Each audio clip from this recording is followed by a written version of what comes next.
Setelah melakukan survei di media sosial Twitter, ternyata masih banyak ya yang belum tahu perbedaan pajak restoran dan PPN. Buat kalian nih yang relate dengan permasalahan tersebut, jangan khawatir karena kalian mengklik video yang tepat. Jadi, topik video kita kali ini tuh membahas tentang pajak.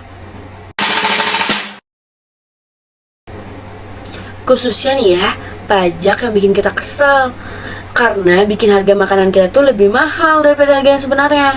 Nah, sebelum itu kita harus tahu dulu sebenarnya apa sih yang dimaksud dengan pajak? Jadi, pengertian pajak secara umum yaitu ada di Undang-Undang Nomor 28 Tahun 2007 tentang Ketentuan Umum dan Tata Cara Perpajakan. Jadi simpelnya, pajak itu adalah iuran wajib yang dipungut dari warga atau rakyat kepada negara untuk kepentingan bersama. Jadi intinya, kalau kalian mendapat fasilitas negara, itu kalian juga harus memberikan kontribusi wajib berupa pajak, karena di dunia ini tidak ada yang gratis. Salah satu jenis pajak adalah pajak restoran, yaitu pajak yang sering dilihat di nota setiap kalian makan di tempat-tempat seperti McD, KFC, atau Burger King. Loh, bukannya itu PPN? Salah ya, jadi pajak restoran ini adalah pajak yang dikenai atas pelayanan. Kita garis bawahi dulu ya, pelayanan yang diberikan pihak restoran kepada pelanggannya. Sedangkan PPN adalah pajak pertambahan nilai yang dikenakan atas penyerahan barang dan jasa. Selain itu, PPN merupakan pajak pusat yang dipungut oleh pemerintah pusat.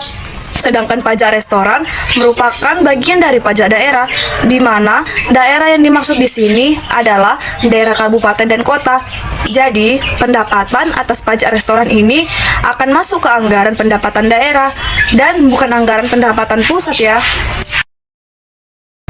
Nah, kalian mungkin sering bertanya-tanya, kenapa sih setiap kali beli cilok di abang-abang kaki lima kok nggak dikenain pajak?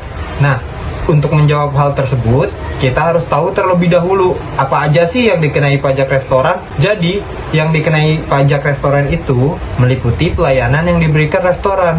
Nah, restoran yang dimaksud di sini itu adalah kafetaria, rumah makan, coffee shop, warung, bar, dan bisnis kuliner lainnya.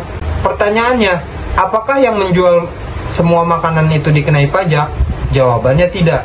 Jadi ada beberapa yang dikecualikan dari objek pajak, yaitu meliputi restoran yang pendapatannya yang tidak melebihi 200 juta per tahun. Yang kedua, pelayanan dari restoran yang nilai penjualannya tidak melebihi batas tertentu yang ditetapkan oleh Perda. Jadi nominal batas ini ditentukan oleh Perda masing-masing ya. Yang ketiga, objek pajak lainnya yang ditetapkan oleh Perda. Nah, kalau kalian beli makanan dan itu tidak dikenai pajak, kemungkinan besar dia memenuhi 3 syarat objek tidak kena pajak yang sudah saya sebutkan tadi. Terus, tarif dari restoran ini berapa sih? Jadi, tarif yang ditentukan oleh Undang-Undang Nomor 28 Tahun 2009 tentang pajak daerah dan retribusi daerah adalah sebesar 10% dari nominal pembayaran yang telah ditetapkan dan yang seharusnya diterima oleh restoran. Jadi, biar kalian gak kaget, next time setiap kali beli makanan di restoran, hitung dulu kira-kira pajaknya berapa. Misalnya nih, kita beli kentang McD seharga 25.000. Nah, tinggal kita kalikan dengan 10%. Jadi, pajaknya sekitar 2.500. Jadi, harga setelah pajak yang harus kita bayar adalah sebesar 27.500.